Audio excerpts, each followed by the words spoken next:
सीता मीरचंदानी एक सिंधी खानदान में पैदा हुई। हम 4 भाई बहन थे। पहले हम हैदराबाद में रहते थे। डैडी डॉक्टर थे। फिर डैडी ने कराची में अपनी प्रैक्टिस शुरू कर दी और वहीं कोठी बनवा ली। मेरा एक भाई है रामशरण और भाई के अलावा 2 बहनें हैं, कुंती और सुमित्रा। जिंदगी खुशी खुशी गुजर रही थी कि अचानक मुल्क का पार्टीशन हो गया। चारों तरफ दंगे भड़क उठे।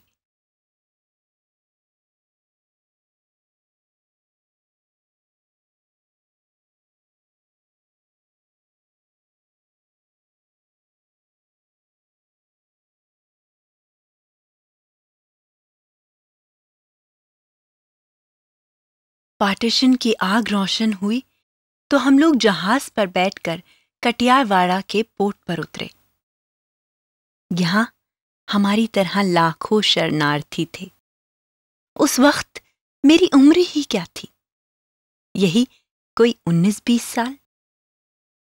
सिंधी शरणार्थी कारोबार की तलाश और नई जिंदगी की आरजू के सहारे हिंदुस्तान में फैल गए थे। और यही वो वक्त था जब डैडी बीमार रहने लगे थे। शरणार्थी कैंपों में रहने के बाद दिल्ली के करोल बाग के एक छोटे से मकान में जगह मिली। बस में बैठकर मैं रामजस कॉलेज पढ़ने जाती थी। करोल बाग एक छोटा सा घर। मेरी कहानी इसी घर से शुरू हुई। सत्यवती सीता ने देखा कि एक सुनहरा हिरन जंगल में भागा जा रहा है।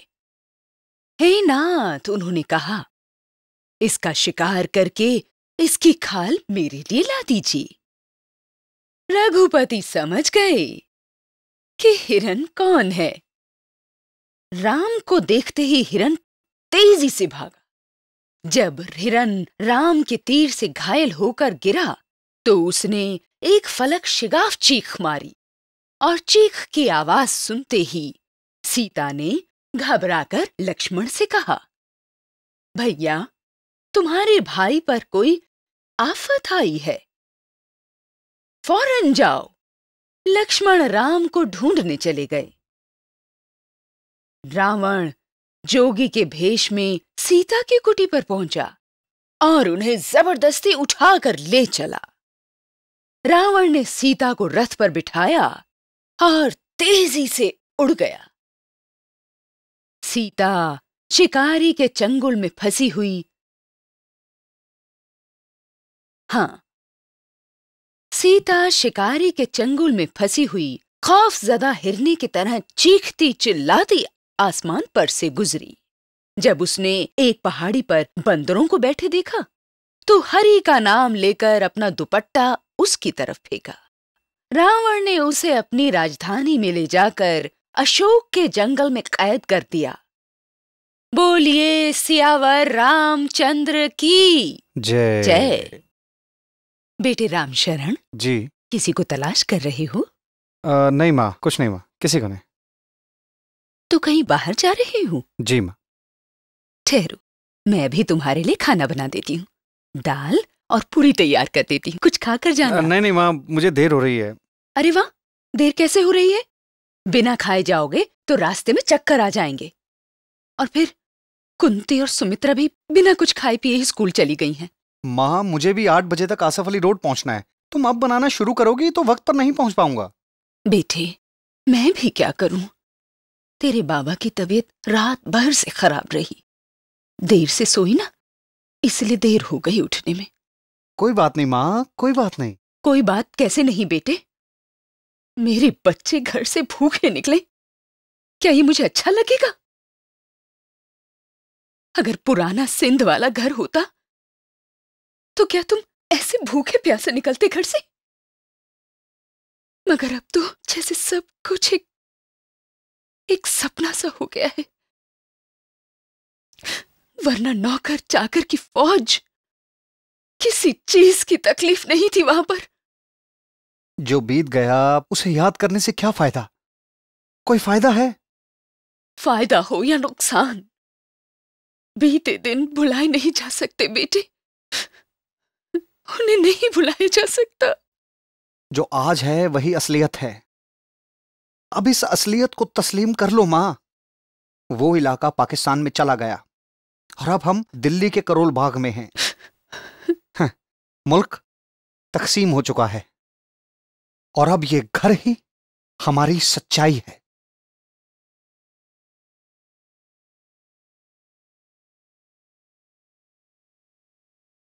बंटवारा, बंटवारा मेरे बेटे, बंटवारा। दो मुल्कों, दो दिलों के बीच बंटवारा। इस बंटवारे ने सबको निगल दिया। सिंध में कितनी बड़ी हवेली हुआ करती थी हमारी, पर अब तो मुसलमानों का कब्जा हो गया होगा उस पर। सब कुछ बर्बाद हो गया, सब कुछ लुट गया।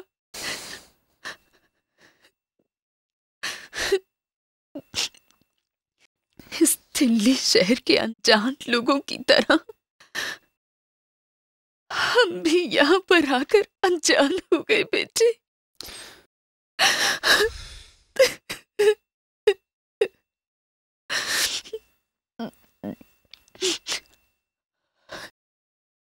क्या तुम्हें कुछ याद नहीं आता? वो सब याद करने का फायदा भी क्या है मां? वो दिन अब खो चुके हैं। अब तुम भी उन यादों से बाहर आ जाओ। अब ये अजनबी ही हमारे अपने हैं। सीता कहाँ है? राम, मेरे बच्चों की रक्षा करना राम। माँ की एक छोटी सी दुनिया थी पूजा पाठ, और जब वक्त मिलता तो रामायण का पाठ करती। डैडी बीमार होकर बिस्तर से लग गए थे। मैं घर को एक नया माहौल देना चाहती थी। किताबें मेरी दोस्त थी और आंखों में ख्वाबों की एक नई दुनिया आबाद थी।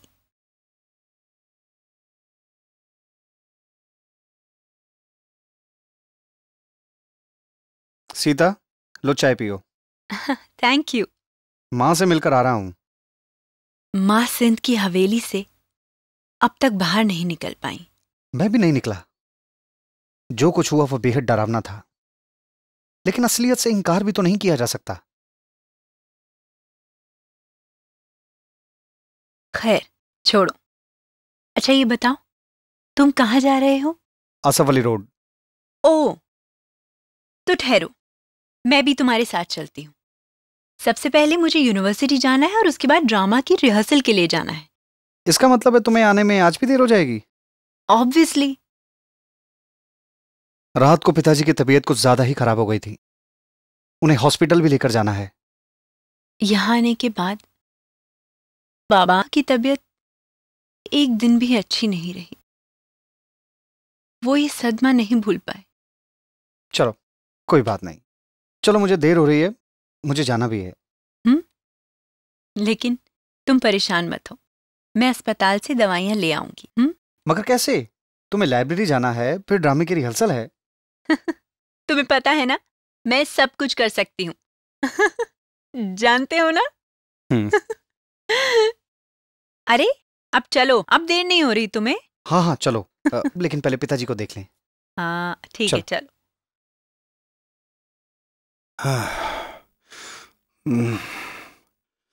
याद माजी अजाब है या रब, छीन ले मुझसे हाफिजा मेरा। ये यादें माजी से हाफिजा छीन लेने के लिए क्यों कहा जा रहा है? मैं हूं ना बाबा, आप तो अपनी इस बेटी को जानते हैं ना? हाँ, अच्छी तरह जानता हूं। जादूगर है मेरी बेटी। जादूगर। Real magician. आपकी ये बेटी कुछ भी कर सकती है बाबा।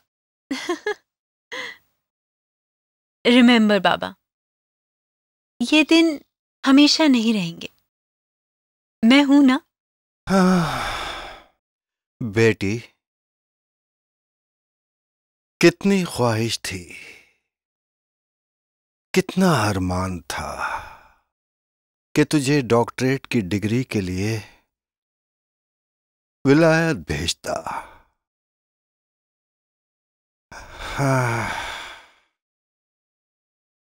हजारों ख्वाहिशें ऐसी कि हर ख्वाहिश पे दम निकले। बहुत निकले मेरे अरमान, लेकिन फिर भी कम निकले। किस्मत का गिला नहीं करते बाबा, बस आप अपनी इस बेटी पर भरोसा रखिए। विलायत नहीं गई तो क्या हुआ, बस आप देखते जाइए। वैसे बाबा, कल माँ बता रही थी आपको अस्थमा का अटैक हुआ था, लेकिन आप बिल्कुल फिक्र मत कीजिए, मैं आते हुए आपकी सारी दवाइयां लेती आऊंगी। बेटी, क्या बताऊं, अभी तो तुम दोनों की जिम्मेदारियां मुझ पर फर्ज थीं, लेकिन बंटवारे ने सब कुछ तबाह कर दिया। ख्वाब में भी नहीं सोचा था कि अपने ही घर से हिजरत करनी पड़ेगी। हिजरत के इस जख्म ने एक लाचार और बदनसीब बाप में तब्दील कर दिया मुझे।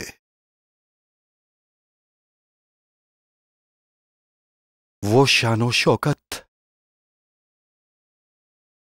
वो हवेली,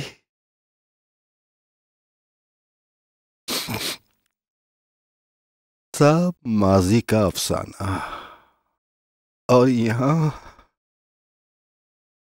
एक बीमार जिस्म है, खैराती अस्पताल में इलाज कराता हुआ। ऐसा क्यों कह रहे हैं बाबा? बंटवारे से जख्मी होने वाले एक अकेले हम थोड़े ही हैं। अभी भी न जाने कितने खानदान रेफ्यूजी कैंप में रह रहे हैं। हमें तो भगवान की दया से फिर भी छत नसीब हो गई, और फिर हम दोनों हैं ना बाबा, आपके दो मजबूत हाथ। जी, हम पर भरोसा रखिए।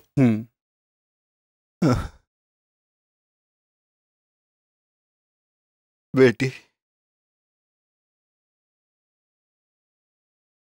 भरोसा ही तो उड़ गया।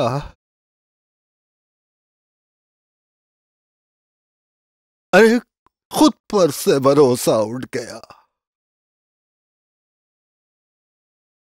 इतना लाचार और बेबस हो जाऊंगा कभी सोचा नहीं था।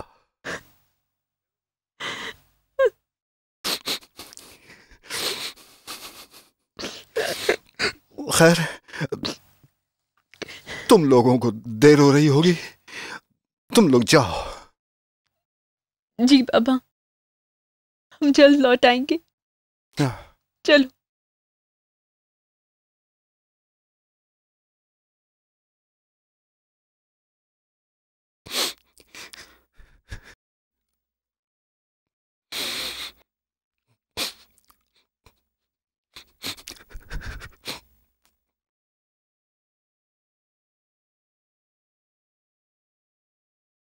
कभी कभी मैं सोचता हूं, क्या बंटवारा सचमुच जरूरी था? क्या इस बंटवारे को रोका नहीं जा सकता था? आखिर गांधी जी भी तो थे। गांधी जी क्या करते? जो कुछ इस मुल्क में उस वक्त हो रहा था, उसका सल्यूशन शायद बंटवारा ही था, और अब पार्टीशन हो चुका है। अब तो इसके बारे में मत सोचो। क्या जिंदगी भर हम सिंध की यादों से बाहर आ सकते हैं? यादों की साए में जिंदगी गुजारने वाले कभी आगे नहीं बढ़ते रामशरण। अच्छा ये बता, तुम्हारे स्टील प्लांट का क्या हुआ? भिलाई स्टील प्लांट में जॉब के लिए अप्लाई तो किया है, जवाब का इंतजार है। चलो अच्छा है, नौकरी लग जाएगी तो थोड़ी राहत हो जाएगी। और फिलहाल ख्वाब पर भरोसा, हसीन ख्वाब जो आजकल जवाहर जी हम लोगों को दिखा रहे हैं और सेक्रीफाइस करने का मशवरा दे रहे हैं। सैक्रिफाइस? क्या ये सैक्रिफाइस कम था कि सब कुछ छोड़कर लुटे लुटाए दिल्ली की बस्तियों में आकर रहने लगे? और क्या ये सैक्रिफाइस कम है कि दोनों हाथों से लुटाने वाले हाथ आज पैसे पैसे को मोहताज हो गए? और क्या ये सैक्रिफाइस कम है रामशरण कि बाबा जैसे जिंदा दिल डॉक्टर आज बीमार और लाचार बिस्तर पर पड़े हैं और जिंदगी के खो जाने का मरसिया पड़ रहे हैं? तुम ख्वाब देखती हो? हाँ, हमेशा देखती हूँ। क्या देखती हो? बाबा जादूगर कहते हैं मुझे। मैं देखती हूँ कि मैं अपने जादू के दम से सिंध की हवेली को यहाँ दिल्ली में ले आई हूँ। दिल्ली आने के बाद मेरी एक नई दुनिया थी। हेमा, अजरा, बिल्कीस, इनमें से सबकी अपनी उड़ान थी। हेमा नीली कोठी में रहती थी। उसके पुरखे औरंगजेब के जमाने में मुगल दरबार में मुंशी थे। हेमा के दादा साहब दीवान थे। बिल्कीस बहुत बड़ी एक्ट्रेस बनना चाहती थी। उसकी बड़ी बहन फरखंदा लोकसभा की मेंबर थी। अजरा, बिल्कीस सबकी अलग जिंदगियां थीं और अलग रास्ते। तुम लोगों ने सज्जाद को देखा है? अरे भाई, यहाँ हम भी मौजूद हैं, हमसे भी बातें कर लिया करो। तुमसे क्यों बात करेगी अजरा? हेमा को तो सज्जाद चाहिए। क्यों हेमा? तुम लोग ना बात का बतंगड़ ज्यादा बना देते हो। और वैसे ये बताओ मुझे कि यूपी में तुम्हारा कोई बॉयफ्रेंड नहीं था? नहीं, तो अब बदला मुझसे लिया जा रहा है। फिर तो हो गई सिविल सर्विस की तैयारी। सिविल सर्विस की तैयारी कौन कर रहा है? अरे तुम्हें नहीं पता? ये हमारी हेमा मैडम को दुनिया फतेह जो करनी है। यहाँ कौन है जो फतेह के इरादे से नहीं आया? भाई मेरी दिलचस्पी तो थिएटर में है। बस बचपन से एक ही ख्वाब देखा, थिएटर थिएटर थिएटर। मैं बहुत बड़ी एक्ट्रेस बन गई हूँ। अखबारात में मेरी बड़ी बड़ी तस्वीरें आती हैं। मैं जहां भी जाती हूँ लोग मेरे आसपास भीड़ लगा देते हैं और मैं सबको ऑटोग्राफ दिए जा रही हूँ। Autograph please. अब ये क्या है? अभी से तेरा ऑटोग्राफ लेके रख लेती हूँ, क्या पता कल को तू पहचानने से भी इनकार कर दे। ले, तू भी क्या याद रखेगी सीता मीर चंदानी?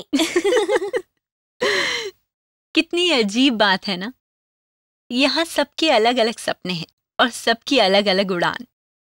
एक दिन हेमा सिविल सर्विस का इम्तिहान पास करके एक बहुत बड़ी अफसर बन जाएगी और बिल्कीस बहुत बड़ी एक्ट्रेस। और तुमने अपने बारे में क्या सोचा है सीता? कुछ सोचा है, कुछ अलग करना चाहती हूँ और मैं जानती हूँ कि जो मैं सोच लूंगी वो करके दिखाऊंगी। भाई ये तो हम सब जानते हैं, यू आर जीनियस। हम सब में से अगर कोई इंटेलेक्चुअल है ना तो वो सही मायने में तुम हो सीता। मैं इंडियन कल्चर में पीएचडी की डिग्री मुकम्मल करना चाहती हूँ और उसके बाद I believe in doing something constructive. लेकिन ये नहीं जानती कि अभी जो सूरत हाल है उसमें ऐसा कर पाना मुमकिन होगा या नहीं।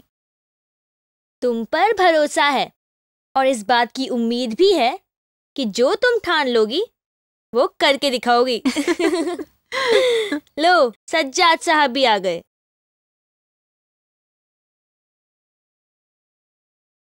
आप सभी को मेरा आदाब। आदाब। आदाब। आदाब। हेमा, वो किताब मिल गई है। अरे वाह, किताब मिल गई। कहाँ पर मिली? लाइब्रेरी में। चलो चलते हैं। बिल्कुल, चलो हम सभी चलते हैं। तुम लोग चलो, हम आते हैं। चलो चलो। अच्छा, मैं भी चलती हूँ। Bye bye. बाय। कभी कभी मुझे हेमा और सज्जाद को देखकर अफसोस होता है। दोनों एक दूसरे से कितना प्यार करते हैं, लेकिन लेकिन क्या? दोनों के मजहब अलग अलग हैं। हम्म। क्या उनके घर वाले उन्हें मिलने देंगे? घर वाले? क्यों? ये उन दोनों की अपनी जिंदगी है और मोहब्बत के बीच घर घराना नहीं आता। सबसे पहले हम इंसान हैं बिल्कीस। तुम ऐसा सोचती हो? हाँ, हमेशा से। मुझे लगता है मोहब्बत तो मोहब्बत होती है। मोहब्बत के बीच न जात आती है न मजहब। आखिर इश्क में जोर कैसा? इश्क पर जोर नहीं, लेकिन दो मोहब्बत करने वालों को हमारा ये मुआशरा कबूल कहाँ करता है। एक वक्त ऐसा आएगा जब ये मुआशरा कबूल करेगा और इस मुआशरे को कबूल करना ही होगा। लेकिन कैसे? मैं हमेशा एक ख्वाब देखती हूँ बिल्कीस। एक नया भारत, एक नई रिवायत, एक नई शुरुआत, जहाँ एक ओर कुरान शरीफ की तिलावत हो रही हो और तुलसी की रामायण पढ़ी जा रही हो और दूसरी ओर महाभारत के श्लोक गूंजते हों और बाबा फरीद की कलाम की मौसीकी भी रूह को सरशार करती हो। तुम तो बिल्कुल मेरे भाई की तरह हो। भाई? कजन। वो भी बिल्कुल यही सोचता है। उसे तहजीबों को जानने का नशा है। वो कालिदास के मेघदूत में गुम रहता है। कहाँ है वो? 7 समुद्र पार अमेरिका। पर घबराओ मत, बहुत जल्द आएगा और मैं तुम्हारी उससे मुलाकात कराऊंगी। उसका नाम क्या है? नाम तो ऐसे पूछ रही हो जैसे चांद को चुराने की ख्वाहिश हो। अब चलो भी, हमें रिहर्सल के लिए भी जाना है। चलो। तब मुझे सिर्फ एक ही फिक्र थी, जैसे भी हो मुझे खोई हुई बाजी जीतनी है। जो लाहौर में लुट गया वो मुझे दोबारा से हासिल करना है। इधर बाबा थे जो माजी को फरामोश न कर सके थे। मुझे बाबा के उस माजी को वापस लाना था।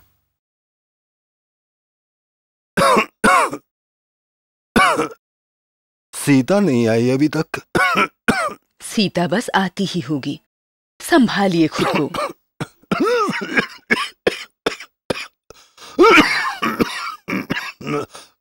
क्या हुआ? तुलसी के पत्ते गर्म पानी के साथ 2 बार पिला चुकी हूं आपको। थोड़ी देर में ही आराम जरूर आएगा। ये रामशरण कहाँ रह गया आज? सीता ने कहा था रिहर्सल के बाद दवा लेकर सीधे यहाँ आएगी। उससे भी न जाने क्यों देर हो गई। बच्चों पर कितनी जिम्मेदारियां डाल दी हैं मैंने। अरे अभी उनके पढ़ने की उम्र है, मगर कभी कभी सोचता हूं कि मौत आ जाए तो इन बच्चों को कुछ आराम मिल जाएगा। कैसी बातें करते हैं आप? अगर सीता और रामशरण सुनेंगे तो कितना नाराज होंगे। आप जानते हैं ना वो आपसे कितनी मोहब्बत करते हैं।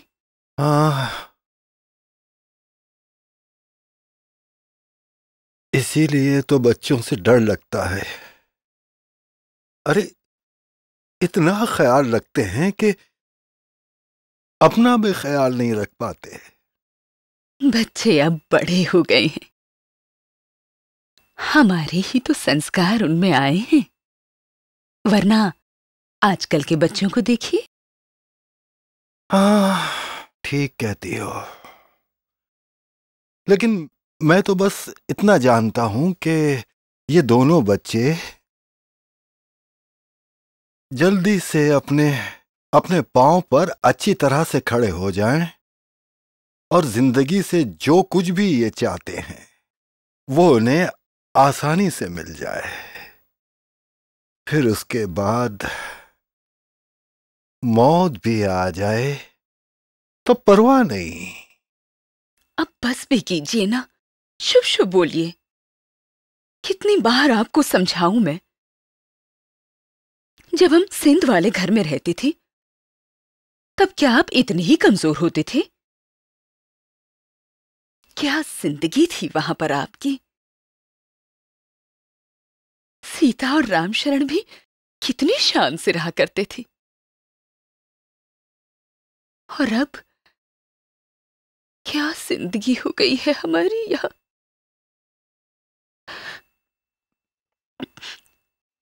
क्या कभी हमारे बच्चे इससे पहले इस तरह पले थे? क्या उन्होंने इतने मामूली कपड़े पहले पहने थे कभी? और आपके तो क्या कहनी, आपकी तो हुकूमत चलती थी वहां। कभी कभी तो लगता है